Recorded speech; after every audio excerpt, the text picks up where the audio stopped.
At my baby shower, my mom gifted me a onesie that said, "Surprise baby of a disappointment." He swore it was a joke. So I laughed and did this. 3 months later, there was loud banging at the door. Yeah.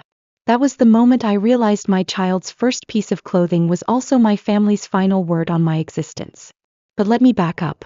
It was supposed to be a sweet, low-key baby shower. Homemade cupcakes. Some Pinterest decorations my husband stayed up taping to the wall at 2 a.m. A few relatives. A few friends. You know, the normal stuff people do when they're excited for a baby. My husband, Adam, was the only person in the room who looked remotely happy for me. Everyone else, well, they came to perform. My mom wore pearls. My sister, Rita, wore a floor-length dress like she was walking the Met Gala carpet. And every time someone asked her how I was doing, she somehow answered by talking about her upcoming promotion. Classic Rita. Anyway, I'd almost made it through the afternoon without a single emotional landmine. Then came the gifts. A few baby blankets. Some pacifiers. A tiny giraffe with a tag still attached. Nice touch, Aunt Laura. Then my mom handed me a gift bag with a glittery "Grandma-to-be" sticker on the front. And I should have known. I should have known. Inside was a onesie, white cotton, size 0 to 3 months, and printed in big black letters. "Surprise baby of a disappointment." There was a second where the room fell dead silent. Then I did what every emotionally well-adjusted eldest daughter does when her mother publicly mocks her life choices.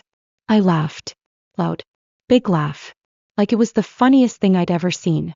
"Oh my God, Mom, that's hilarious," I said, holding it up for everyone to see. "You've still got that edgy sense of humor, huh?" My mom beamed like she'd just won an Oscar. Rita gave a little smirk and said, "Well, you were a surprise." And someone, I think my uncle, chuckled and muttered, "Apple doesn't fall far, huh?" It was the kind of laugh that gets stuck in your throat and turns sour on the way down. I smiled until my jaw hurt. Then I set the onesie down. I went into the kitchen. I washed my hands. I stared at the sink. And I made a decision. I wasn't going to raise my child around people who thought this kind of thing was funny.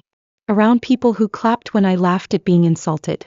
Around people who would absolutely turn around and tell my kid one day, "You know your mom was never supposed to be born, right?"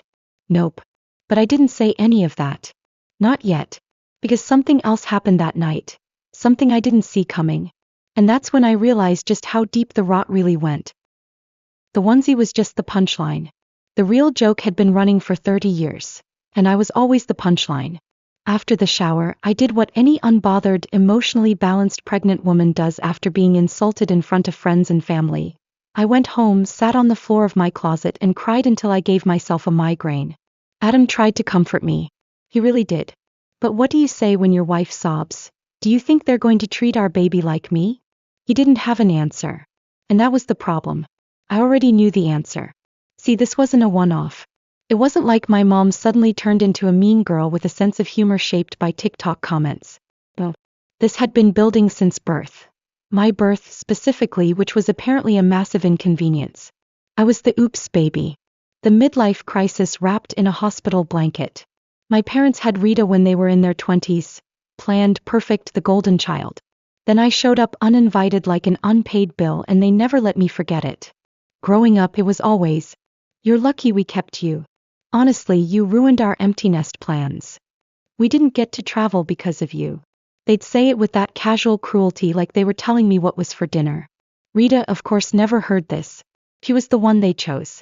Which made me what? An accident. A consequence. A monthly oversight. I used to tell myself they loved me differently. That it wasn't worse, just less photogenic. But that lie got harder to hold up every time they forgot my birthday, or skipped my high school graduation because Rita's ballet recital was on the same day and she worked so hard, Christine. In our house, being the older sibling didn't mean you were wiser. It meant you were better. When I got my acceptance letter to a state university, my mom congratulated me by saying, "Rita got into Yale, but this is still good for you." I worked through college. Rita didn't. I wore clearance rack suits to job interviews.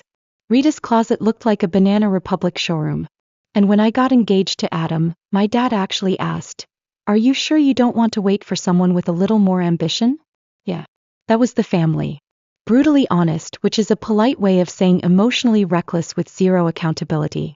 Adam, bless him, tried his best. He kept telling me, "You're not them.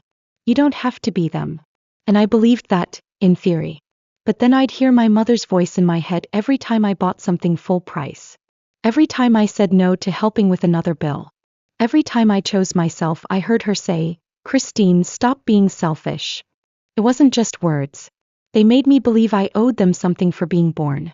Even when I started doing okay for myself, when I got promoted, when Adam and I bought a small house, when we finally paid off our car, they found a way to make me feel guilty.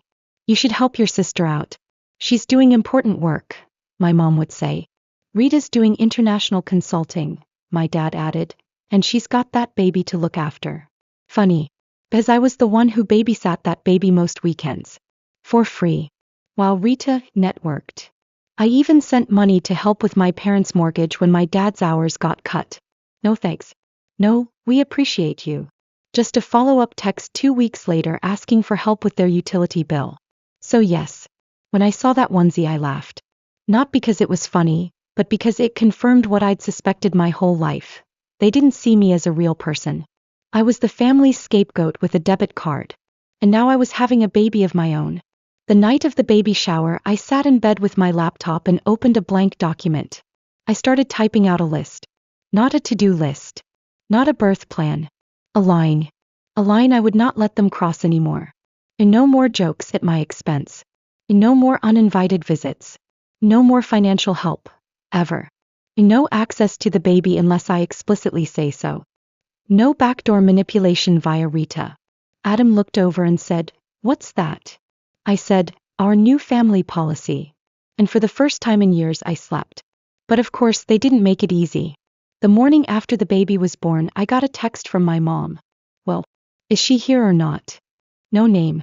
No congratulations. Just that. I didn't respond.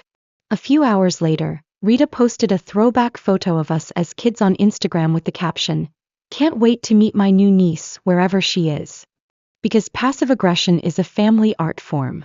That first week, my parents texted, called, and even sent a card to the hospital addressed to Adam only. The front said, "Congratulations, Dad." Inside was a $20 Starbucks gift card and a sticky note that read, "Maybe this will help. Hope you can find better work soon." I wish I were joking. Adam looked at me and said, "This isn't about me. It's about controlling you." And he was right. That's when we decided we were moving. Not far, just far enough that they couldn't pop by. Far enough that no one could accidentally drop in on the baby. Far enough that I could breathe. We didn't announce it. We didn't give them our new address. When my mom asked when she could come see the baby, I replied, "I'll let you know when I'm ready." She never asked again. Rita texted 2 days later, "Wow. Really embracing the whole cut off your family vibe." I didn't respond. But I did add her to the block list. That week I made a private folder titled, "Evidence." Inside it I saved screenshots of the onesie, their texts, Rita's posts. Just in case they ever tried to make me the villain. I wanted proof. I wanted receipts. Adam called it my emotional insurance policy. I called it self-defense. But even then part of me hoped, stupidly, quietly, that they'd apologize. That they'd show up differently. That maybe the baby would soften them. They didn't. They escalated. And what happened 3 months later made one thing clear. They didn't just want to see the baby. They wanted control. I always assumed that cutting someone off would feel like slamming a door. Loud. Dramatic. Final. But in real life, it's quieter. More surgical. Like slipping out of a burning building and locking the door behind you.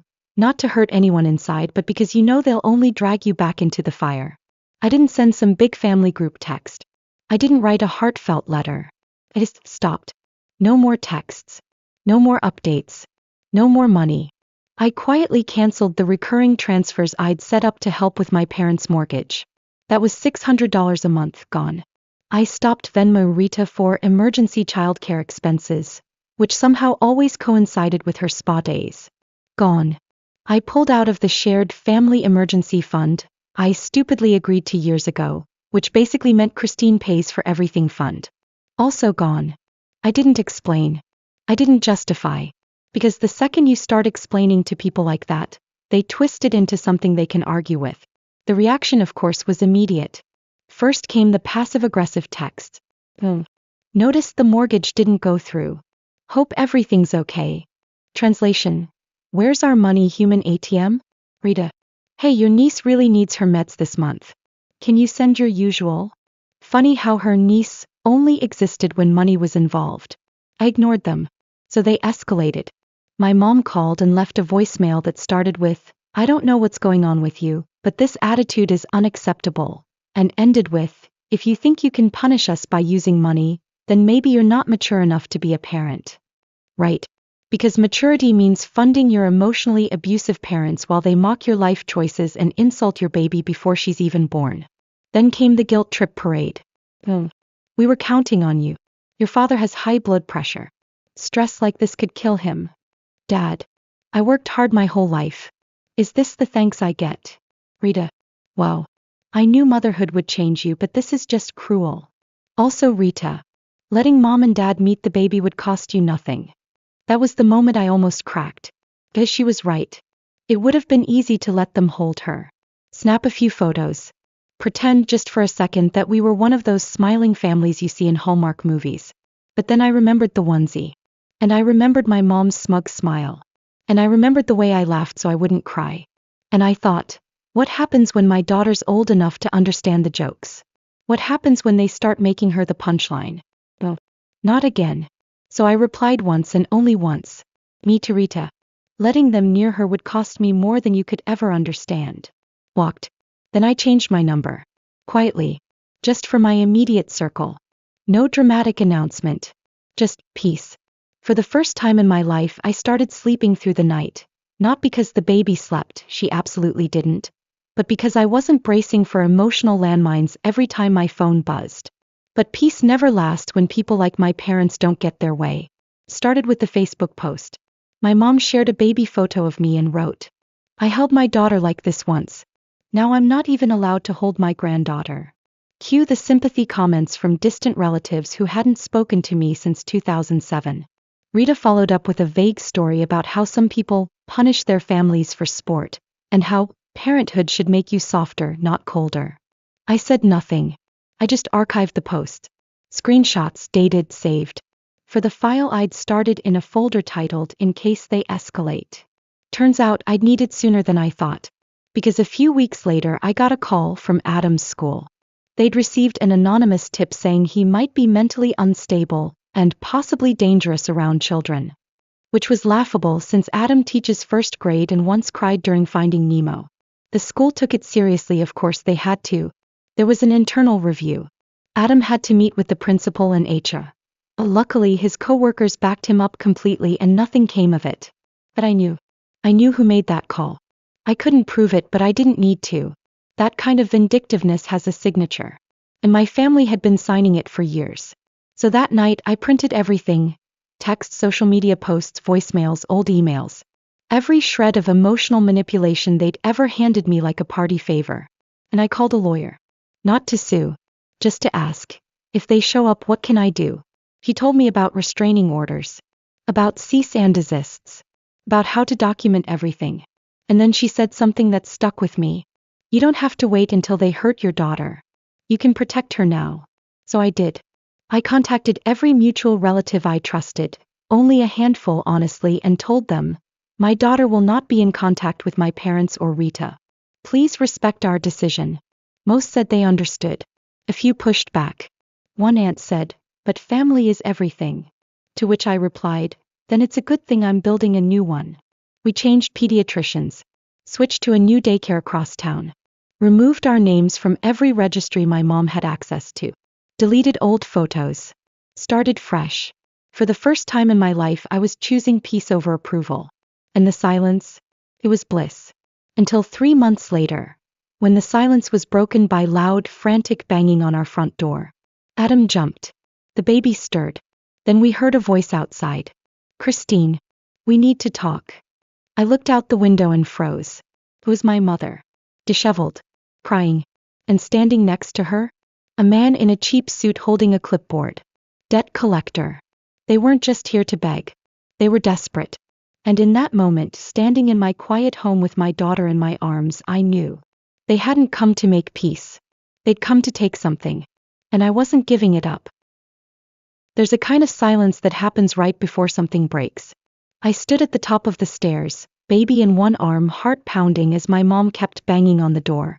The man next to her, clipboard, cheap suit, regret in his eyes, was clearly not part of the reunion she'd imagined. Debt collectors don't do hugs. Adam looked at me. Do you want me to? I shook my head. No. I've got this. I handed the baby to him and walked slowly to the front door. I didn't open it. I didn't need to. My mom saw my face through the glass panel. She started crying harder. Loud, performative sobs. Always a flair for drama. Christine, please. Just talk to me. We're in trouble. We need your help. You can't just shut us out like this. Behind her, the debt collector shifted uncomfortably. He was holding a stack of papers, trying not to look like he wanted to evaporate. I crossed my arms and said loud enough for both of them to hear, "This isn't a good time. And I think you know you shouldn't be here. But we're family," she sobbed. "Don't do this to us." And for the first time in my life I felt it. Not guilt. Not fear. Clarity. "I didn't do this to you," I said, voice calm. "You did." And then I closed the blinds. I could hear her scream from the other side of the door. But I didn't flinch. I didn't cry. I went back upstairs, kissed my baby's forehead and told Adam, "Let's call the lawyer." I didn't need to guess what happened next. I knew they'd escalate. Because people like my mom, they don't reflect. They retaliate. And right on cue that night Rita posted a video. Face fully made up. Voice trembling with carefully rehearsed emotion. "My sister cut off our parents after they made one mistake. She's using her baby to punish them. They're financially ruined. They cry every day. If you know her, please reach out and tell her she's better than this." I laughed out loud when I saw it. Better than what, exactly? Better than setting boundaries? Better than walking away from abuse disguised as tradition? I didn't reply. I didn't share it. I didn't try to defend myself. Because I didn't have to anymore. The next day my lawyer sent a formal cease and desist letter. Not just to my mom but to Rita too. Any future attempts to contact me, Adam, or our daughter would be documented and used as evidence. I wasn't bluffing. Neither were the consequences. They tried everything. Emails from burner accounts. Anonymous voicemails. One showed up as unknown caller, and left a message that said, "Your child will resent you for keeping her away from her family." Nice try, Mom. But the part that really sealed it for me? The lies started falling apart. Turns out, when you've been performing for years, eventually someone forgets their lines. A cousin reached out, one I hadn't spoken to in ages. He said, "Hey, I saw what Rita posted. But I also remember the way they used to treat you growing up. Just wanted you to know, I don't believe their version." One by one, other relatives messaged me privately. Some apologized for not noticing. Some admitted they'd always wondered why I seemed a little tense around my family. One aunt wrote, "I remember your mom saying you owed her for not getting an abortion." I never forgot that. I did though. I'd buried it deep. But there was proof. They'd been saying the quiet part out loud for years. So I did the unthinkable. I told the truth. I didn't make a public video. I didn't post some messy call-out thread. I just shared a simple message to a small group of extended family. I'm not cutting off my parents because of one joke. I'm cutting them off because of a lifetime of emotional manipulation, conditional love, and years of financial exploitation. The onesie was just the last straw. Attached were screenshots, photos, voicemails. No commentary. Just facts. The silence that followed was delicious. A few people unfriended my parents. One relative forwarded me a message my mom had sent them, saying I'd lost my mind after giving birth and needed professional help. They were trying to discredit me now. It was their last card. And it failed. Because people started seeing the pattern. The lies. The desperation. And I started seeing who my real family was. The friend who drove across town just to bring me coffee and sit on the porch. The neighbor who left a handwritten note that said, "You're doing the right thing." The former coworker who mailed me a blanket for the baby with a card that read, "Your child will grow up free." That's the greatest gift of all. It's been 4 months since the onesie. We moved 2 towns over. Smaller place. Bigger piece. We changed pediatricians again. New daycare. A new phone number. A new chapter. The baby sleeps a little better now. Adam laughs more. I smile without checking if someone's watching. Sometimes I get sad. Not because I miss them, but because I mourn the version of myself who kept hoping they'd change. Who believed that if I just gave enough money, time, forgiveness, I'd finally be seen. He tried so hard. And now she's gone. Replaced by someone stronger. Someone quieter. Someone who doesn't need to prove anything to people who will never clap when she wins. The other day I found the onesie. Stuffed at the bottom of a drawer I hadn't touched since we moved. I stared at it for a long time.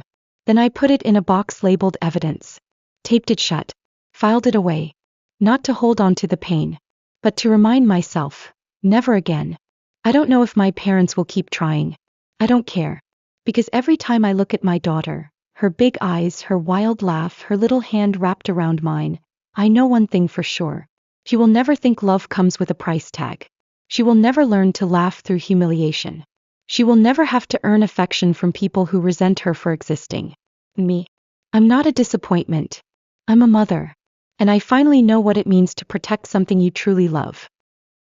That's the story. Not the one I ever imagined telling, but the one I needed to live through to finally understand what love isn't. If you've ever had to make a decision like this, or even thought about it, I'd love to hear your thoughts. Did I do the right thing? Was I too harsh? Or not harsh enough? Let me know in the comments. And if this story meant something to you, or if you just want to hear more stories like it, hit that subscribe button.